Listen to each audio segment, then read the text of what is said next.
Masustansyang lutong bahay. Eto na. Tahong nga po na may sili naman ang ating lulutuin sa ngayon. Pangunahing sangkap natin ay ang tahong o green mussel.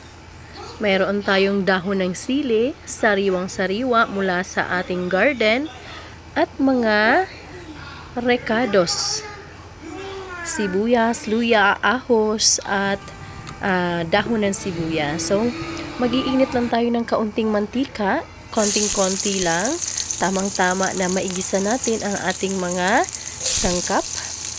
Ayan, isa-isa nating ilagay. Mas mainam po talaga no na magluto tayo para sa ating pamilya dahil syempre makakatipid tayo, hindi tayo makakagasto ng mahal kasi marami namang mga pagkain na masustansya na mura lang natin na mabibili kaysa pupunta tayo ng mga fast food chain or processed food. At pagkatapos nating maigisa ang ating recados, ilunod natin ang tahong.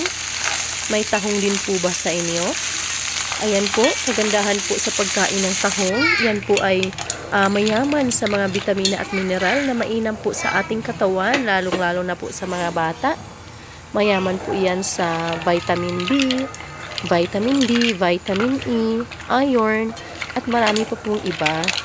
So, pakuluin lang natin ng bahagya, halu-haluin para pantay ang pagkaluto. Tapos, ilagay na natin ang ating mga pampalasa. Hindi mawawala dyan ang asin at paminta. At ano yung sikreto pa natin na pampalasa? Nagdagan ng kaunting tubig para may sabaw din. Halu-haluin. At pagkatapos po niyan, ilagay ang dahon ng sili. Ang dahon po ng sili ay mayaman sa vitamin C at may antioxidants din. Kaya mas mainam na tayo ay nakakakain ng ganitong uri ng mga pagkain. Hindi natin kadalasan mabibili sa mga restaurant o sa fast food chain. So, ayun po. Ugaliin po natin na ipaghanda ang ating pamilya dahil isa din itong magandang pagkakataon upang sila ay matuto, ang mga bata ay matuto kung paano maghanda ng pagkain. So sana po may natutunan po kayo sa aking video ngayon at Thanks like for and watching, share. guys. Please follow for more.